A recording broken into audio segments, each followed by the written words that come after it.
मेरठ का चर्चित सौरभ हत्याकांड, इसके बाद सांप से अपने पति को 10 बार डसवाने वाली पत्नी, वहीं कर्नाटक के एक्स डीजीपी की पत्नी ने अपने पति को बेरहमी से चाकुओं से गोद कर मौत के घाट उतार दिया।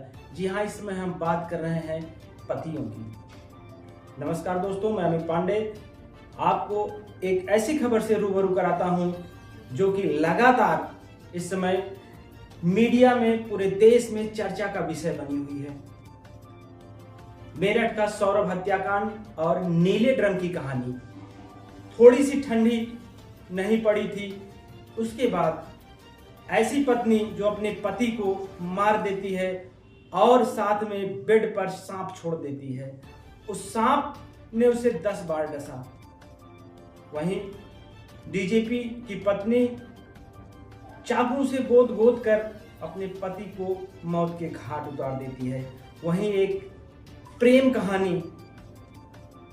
कहानी देवरिया की, जो कि अपने ही भांजे से इसके प्यार में पागल थी और दुबई से लौटे पति की हत्या करती है और वही सूटकेस जिसे वह लेकर दुबई से पत्नी के लिए, परिवार के लिए सामान, मिठाई, खिलौने, बच्चों के लिए कपड़े ले आया था, वही सूटकेस उसका अंतिम संस्कार का स्थान बन जाता है।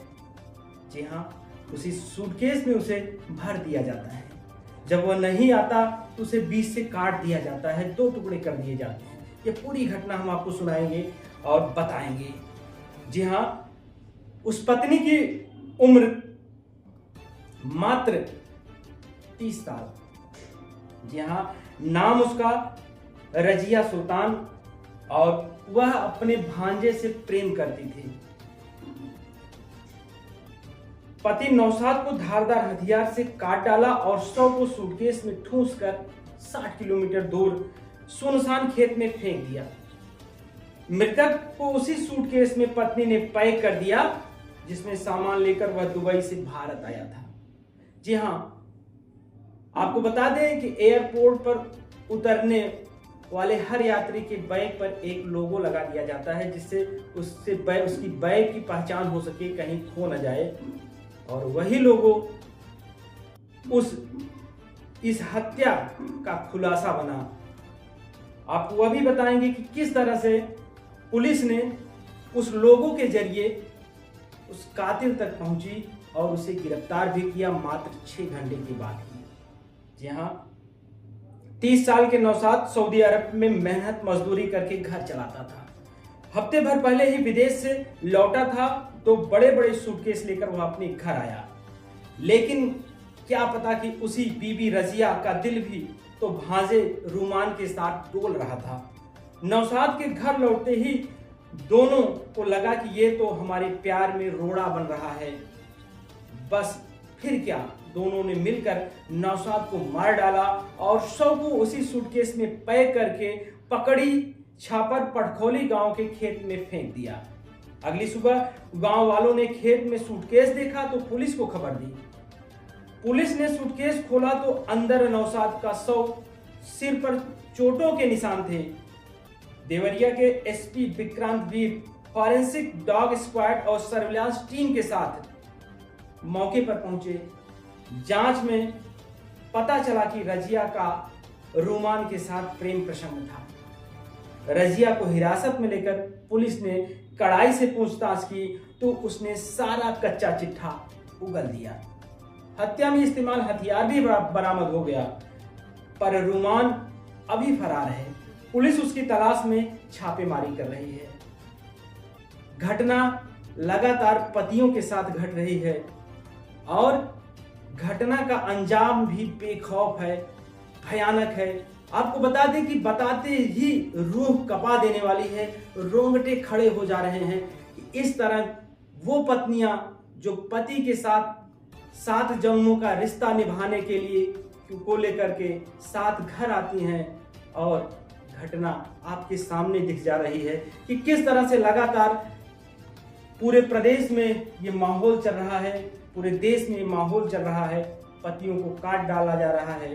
क्या इसमें हमारी सरकार और कानून व्यवस्था कहीं अगर इसके पहले हत्या करने वाली पत्नियों के साथ अगर उन्हें सजा मिल जाती तत्काल, तो क्या अगला हत्या करने वाला 10 बार सोचता। जी हाँ, ऐसी ही तमाम खबरों के लिए जुड़े रहें हमारे साथ। हमारे चैनल को जरूर सब्सक्राइब करें, हमें सपोर्ट करें, ताकि हम आपको ऐसी ही चुनिंदा खबरों को पेश कर पाएं और आप तक पहुंचा पाएं। धन्यवाद। जय हिंद, जय भारत। इस हत्याकांड का खुलासा कर रही है पूरी। देखिए, जैसा कि आप लोग अवगत हैं, कल दिनांक 20 तारीख को लगभग 11 बजे हम लोगों को सूचना मिली थी कि थाना तरकुलवा में एक गांव है पकड़ी छापर पटखौली, वहां पे एक ट्रॉली बैग में एक अज्ञात शव मिला है। तो हम लोगों ने वहाँ पे विजिट किया। वहाँ पे क्राइम सीन पे जाके हम लोग डॉग स्क्वाड भी पहुँचा था, फॉरेंसिक टीम, सर्विलांस टीम भी पहुँची थी, सारे अधिकारी भी और लोकल पुलिस भी पहुँची थी। क्राइम सीन पे जब उसको अच्छे से देखा गया तो वहाँ पे हम लोग को क्लू मिला जिससे कि ये उनकी पहचान हुई। तो उनकी पहचान, जो मृतक की पहचान हुई थी, वो नौशाद के रूप में हुई, जो कि थाना मईल के रहने वाले थे भटौली में।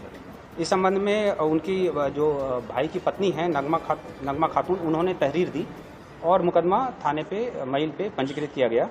विवेचना के सिलसिले में फिर इनकी पत्नी जो हैं रजिया सुल्ताना उर्फ शिबा हैं, उनसे पूछताछ करी गई तो उन्होंने अपना जुर्म का इकबाल करते हुए पूरी तरह से बता दिया कि इनकी हत्या में ये खुद भी शामिल रही हैं और साथ में इनके पति का एक भांजा है रोमान और उसका मित्र हिमांशु, ये 3 लोग इस हत्या में शामिल रहे हैं। और ये हत्या शनिवार और रविवार के मध्य की रात्रि लगभग 2 बजे के आसपास की गई थी, प्री प्लान्ड वे में। और फिर उसके बाद ये दोनों, जो रोमान हैं और हिमांशु, ये दोनों रात को उसी समय पहुंचे थे। एक बोलेरो गाड़ी प्रयुक्त हुई थी, उससे वो आए थे और हत्या के उपरांत यही ट्रॉली बैग में शव को प्रॉपर्ली लपेट के, और ये दोनों जो रोमान और हिमांशु हैं, इन्होंने, चूँकि ये पार्ट टाइम ड्राइवर का काम करते हैं, तो ये अपने बोलेरो को लेकर के आए थे, जिसकी हम लोग तलाश कर रहे हैं।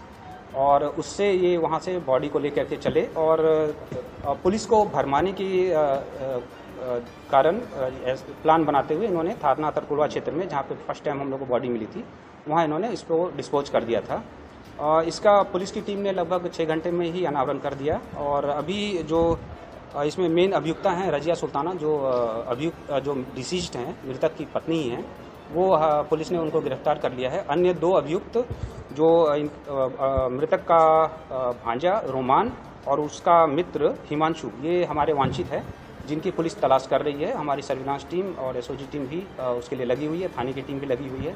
जल्दी उन दोनों को भी हम लोग गिरफ्तार कर लेंगे। सर, हत्या क्यों होती है सर? देखिए, इन्होंने बताया है कि जो पीड़िता, जो ये अभियुक्ता हैं, ये जो मृतक है उसका भांजा से थोड़ी इनकी नज़दीकियाँ थी और जो मृतक है वो इसको पसंद नहीं करता था। तो इस सिलसिले में दोनों में थोड़ा अनबन रहती थी। और मृतक अभी कुछ 12-13 दिन पहले यहाँ आया था, दुबई में वो काम करता है और वो जाने वाला ही था। तो इसी के कारण थोड़ा इनमें मनमुटाव के कारण इन्होंने प्लान किया है और ये प्री मेडिटेटेड मर्डर है। इसमें पूरी तरह से इसमें अग्रिम विधि कार्रवाई की जा रही है। सर, ये जानना चाहते हैं सर, जहाँ पे बॉडी मिली थी वहाँ से पहुंचकर महिला को अरेस्ट करती है? देखिए, वहाँ पे हम लोगों को काफ़ी एविडेंस मिले थे। बॉडी को भी अच्छे से देखा गया और जो बैग था उसको भी अच्छे से देखा गया। बैग पे, चूँकि वो बैग मुझे लगता है कि वो वही बैग था जिसमें कि वो जो डिसीज्ड है वो उसमें अपना सामान रखते होंगे। तो उसमें डिसीज्ड का जो सामान था उसमें उसके जो ट्रैवल का जो टैग लगता है, ट्रैवल टैग था और एक नाम का भी था।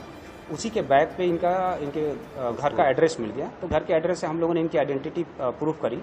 जब आइडेंटिटी पुलिस ने प्रूफ कर ली तो उसके बाद पुलिस टीम इनके गांव पे पहुंची और फिर आगे की विवेचना जब प्रचलित की गई तो फिर इसी सिलसिले में जो मेन अभियुक्ता हैं उन्होंने अपने जुर्म का इकबाल भी कर लिया। हत्या कैसे की गई? हत्या में जो घर के उपलब्ध जो 2-3 वेपन हैं, इसमें आला कत्ल में कुल्हाड़ी है, एक मूसल है और स्टील का चापड़ है।